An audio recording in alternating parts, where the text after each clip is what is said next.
ya buat saudara-saudara muslimku yang bukan keturunan Cina, nggak usah juga lah ikut-ikutan gitu loh. Apa mau gongsi facai, mau apa, mau tahun baru gitu, jangan mentang-mentang HP-nya Cina ikut-ikutan tahun baru gitu kan, nggak perlu lah gitu. Kalian nggak punya beban moral gitu loh ketika Lebaran Cina nggak hadir dalam kumpul-kumpulnya kayak gitu loh. Assalamualaikum warahmatullahi wabarakatuh. Jumpa kembali bersama kami Insan Mualaf. Jangan lupa like dan subscribe channel kami agar selalu menghadirkan video-video terbaru tentang mualaf. Sementara ini kan selain berdakwah ya untuk yang utama kan memang berdakwah gitu. Ya servis komputer masih jalan, terus kuda. Jadi stable itu alhamdulillah kita pindahkan dan kerjasama dengan teman gitu. Jadi insya Allah kita akan buka dalam waktu dekat. Jangan dikasih tahu dulu di mana tempatnya. Siap. Karena nanti kita sebelum buka juga kita akan manajemen dulu seperti itu. Masya Allah. Dan juga persiapan untuk launchingnya. Gitu. Tapi berarti masih rahasia ya? Tahu stable-nya hilang. Gitu. Sebenarnya bukan hilang. Kita itu terkadang mundur itu untuk melompat. Jadi kita nyusun kekuatan dulu, nah baru kita melompat. Gitu. Ya alhamdulillah ketemu teman sefrekuensi. Nah, jadi kita mau sekalian tata dan manajemen ulang bagaimana kita nantinya akan menyediakan stable. Mungkin lebih tepatnya nantinya kita akan lebih deketin ke equestrian ya, kayak gitu. Masya Allah. Juga kemarin sempat ngobrol-ngobrol juga, insya Allah ada terapi, terutama terapi untuk autis, orang sakit tulang belakang. Jadi kita pakai kuda khusus, insya Allah nanti ya kedepannya kita akan terus kembangkan sunnah ini dan kita akan gali terus keajaiban-keajaiban yang ada dalam sunnah. Masya Allah, terutama sunnah nggak dibalas, sabar-sabar saja, bukan kita sombong, tapi memang kalau sedang ngurusin servisan gitu kan, terus atau ngurusin kuda itu benar-benar nggak bisa megang HP. Kalau megang HP kabur kudanya gitu kan. Sebenarnya tidak ada arti dari Qiyamul Facai itu selamat tahun baru enggak, tapi semoga jaya. Sebenarnya tahun baru itu kan Xiannian. Tahun baru, Nian itu tahun, Xiannian tahun baru kan, seperti itu. Sebenarnya kalau Qiyamul Facai itu sendiri atau Gongsi Facai itu sendiri nggak ada kata-kata selamat tahun baru. Cuman kata-kata ini sudah lumrah dipakai. Nah, itu yang jadi masalah. Lumrah kosakata yang lumrah dipakai untuk menyambut tahun baru. Nah, tahun barunya pun tahun baru Cina, kan seperti itu. Nah, yang jadi permasalahan adalah, sebentar dulu, jangan keburu menutup video ini atau keburu menjudge saja. Yang jadi permasalahan adalah ketika kita umat Islam ikut merayakan tahun barunya, ikut ya istilah kita mengucapkan tahun barunya seperti itu. Kan yang jadi masalah seperti itu, gitu loh. Tetapi juga ada permasalahan bagi mereka-mereka yang masih berhubungan dengan keluarga, kayak gitu kan, dengan tradisi-tradisi yang ada gitu. Mungkin kalau kita yang sudah jauh dari keluarga, sekarang saya udah jauh ya. Kalau dulu masih walaupun udah muslim masih dateng gitu.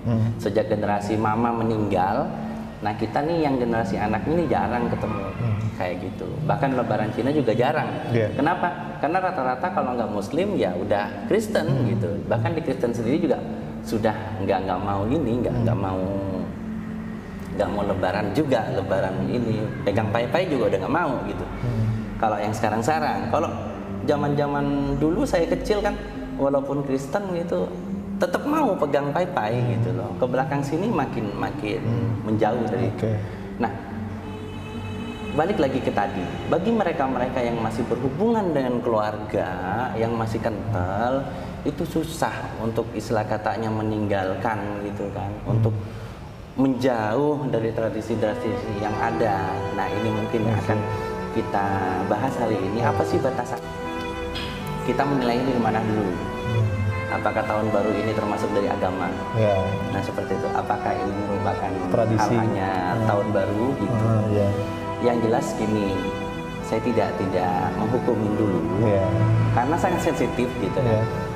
Bagi umat Islam, tahun barunya ada tahun baru Hijriah. Idul Fitrinya ya Idul Fitri, Idul Adha.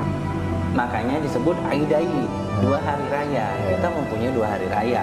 Itu yang jelas diperbolehkan oleh Rasulullah gitu. Nah, terus bagaimana dengan kaitannya dengan kongsi facai gitu kan ya? Balik lagi tadi kan, kongsi facai biasa dipakai untuk perayaan tahun baru. Walaupun artinya bukan Shenen. Shenen itu tahun selamat tahun baru gitu. Nah, Shenen ya kita mungkin lebih banyak menggunakan gongsi facai daripada Shenen gitu. Nah, kata-kata ini jadi masalah ketika sudah dilekatkan kepada ucapan tahun baru Masehi.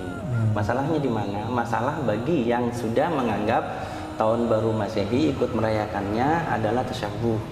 Nah, seperti itu. Berarti mengucapkan ikut tasyabuh gitu. Cuman sewajarnya umat Islam nggak usah ikut-ikutan lah tahun baru Cina gitu loh. Jangan terus konyol, kenapa ikutan tahun Cina? Tapi Idul Adha, tahun barunya tahun baru Hijriah gitu. Terus ketika tahun baru Cina, hindari kata-kata gabungan gongsi facai. Karena kalau misalnya dipisah, maka itu artinya beda-beda. Jadi gongsi itu selamat, facai itu jaya lah, semoga, itu artinya doa semoga selalu jaya lah, seperti itulah. Jadi kalau misalnya ketemu gimana saya gabung itu menjadi sebuah ucapan merayakan tahun baru Cina, sedangkan saya sudah tidak merayakannya, cuman saya mengambil momen kumpul-kumpulnya. Kapan lagi mau kumpul? Betul. Kita kalau nggak lebaran kapan lagi mau kumpul? Nah, mereka juga sama, kalau nggak lebaran Cina kapan lagi mau kumpul? Ya udah, jadi begitu datang saya paling papa ucapin ya papa mama gitu, facai ya gitu, pin on facai gitu. Semoga jaya gitu ya, terus selalu tenang, gitu, panjang umur, banyak rezeki kayak gitu. Jadi kita diperbolehkan mendoakan orang-orang kafir, bahkan bukan orang tua kita. Orang tua kita boleh malahan, tetapi didoakan dalam hal dunia, sehat, kaya, terus panjang umur, tambah bijaksana. Dan sedangkan di dalam ucapan-ucapan di dalam Imlek biasanya itu yang diucapkan, panjang umur, pin on, itu damai selalu lah gitu. Itu yang berlebih, artinya nggak stres gitu loh. Ya terus facai lah, kaya lah gitu. Ya kalau bapak kita kaya kita dapat duit gitu. Itu kan gitu kan. Ya pikiran saya sih gitu aja. Walaupun waktu itu saya juga nggak terlalu seneng duit gitu. Jadi istilah katanya doakan secara duniawi. Makanya di sini pentingnya kita itu mengerti tentang fikih. Untuk pertama, halal haram. Terutama kalau kita mau menilai sebuah tasyabuh, kita harus tahu tasyabuh ini apa. Yang boleh diikutin nih apa, yang tidak boleh nih apa gitu kan. Selama itu bukan dalam koridor ibadah yang ngikutin seseorang dalam sifat umum, seperti misalnya nih kita ngadain tiap minggu ada perkumpulan pengajian gitu kan. Kalau Kristen kan ada sekolah minggu, kita sekolah Sabtu gitu kan. Sekolah mualaf kan Sabtu tuh. Itu bukan tasyabuh kayak gitu, tapi emang meniru tetapi membedakan, menyalahi. Jadi perbedaan di sini antara tasyabuh meniru seutuhnya dengan meniru untuk menyalahi itu beda. Betul. Seperti itu. Betul, Masya Allah. Jadi beda-beda. Nah, seperti itu. Kembali kepada kongsi facai, lebih baik nih yang udah muslim sudah jangan ucapkan kongsi facai, doakan saja semoga dapat hidayah gitu. Dalam Imlek kita Imlek itu kalau kumpul-kumpulnya itu bagaikan kalau kita lagi Idul Fitri. Jadi pagi kita sholat Id, siang kita kumpul-kumpul ya, pagi itu pai-pai gitu kan. Ya ibadahnya gitu. Begitu malam atau malam sebelumnya tahun baru. Biasanya pagi ada ibadah kan. Itu masing-masing lah. Itu yang lakum dinukum waladin. Tapi kadang kita tradisi kita kumpul makan-makan. Kalau babi jangan tanya lah. Kalau yang masih kental. Tapi kalau zaman-zaman sekarang udah banyak yang nggak mau babi juga kan. Kayak gitu. Terus yang Kristen juga kan kadang kalau cuman Imlek kan juga nggak ada babi gitu loh. Jadi kita kumpul-kumpulnya datang. Nah, kalau saya kebetulan alhamdulillah, kalaupun lagi Imlek, saya diundang gitu kan di rumah saudara. Udahlah yuk, datang yuk. Ngai nggak secunyuk gitu. Saya ngai udah nggak secunyuk lagi. Salah, pai-pai juga ya waktu itu. Ya gitu, ketika Imlek nggak masak yang ada babinya, karena dia juga udah secai. Secai itu makan sayur. Nah, jadi kita datang ke sana, ya makan makanan yang ada karena udah jaminan nggak ini kan, nggak ada babinya gitu loh. Dan tentu alat masaknya sudah lama dicuci. Ketika Cici lahir, papa mama udah meninggal. Mama udah meninggal ketika Asmil lahir, mama udah papa udah meninggal. Jadi sudah nggak terlalu kental gitu. Jadi kita anak-anaknya udah nggak terlalu kental kayak dulu. Jadi kita datang udah benar-benar lakum dinukum. Benar-benar silaturahmi ya. Seandainya dikasih makanan kita nggak mau makan karena mungkin kita takut haram, dia juga udah sangat tahu. Jadi kita dipesanin makan di luar. Cuman yang pasti biasanya ada, tradisi tetap ada apa Mi? Suaranya lah. Diajak jalan-jalan, muter-muter. Baru gitu kan. Tapi kalau misalnya cuman dikasih angpau, diajak makan, usia belum minanas. Jadi dibedakan juga. Nanti orang bilang gini, alasan aja itu kan bagian rentetan dari itu, efek domino. Bukan efek domino, nggak efek domino ya. Kita kalau udah orang ngeyel kayak gitu, kita mau jelasin apa? Kecil itu kadang belajar judi gitu kan. Terus ada yang pasti ada yang minum arak gitu kan, bir gitu. Nggak beres lah pokoknya. Jadi kalau sekarang misalnya udah muslim semua, misalnya kumpul nih tahun baru, karena besok libur kan, kapan lagi mau kumpul? Kapan lagi kita mau ketemu gitu loh. Apalagi kalau misalnya yang tahun libur panjangnya emang di Imlek ini, kayak libur panjang di Ramadan. Ya ketemulah, misalnya mau menyalahi, biasanya dulu tuh kita kumpul, cekakak cekik nggak beres. Kita sekarang makan, bahas halal haram, apa kita kenangan, dulu kita non muslim ya masih makan babi, sekarang alhamdulillah kita makan babi, bakso bihun gitu, babinya bakso bihun sekarang gitu, jadi yang halal gitu. Ya terutama kepada saudara-saudara, apalagi orang tua. Kita juga ada hubungan dengan Allah gitu, kita harus jaga halal haramnya juga. Jadi ketika kita itu berhubungan, melakukan hablum minan nas, jangan sampai kita itu melanggar apa-apa yang Allah haramkan seperti itu. Makanya supaya itu ngerti semua, kita pelajarilah fikih, pelajarilah agama agar kita tahu halal haramnya, batasannya di mana.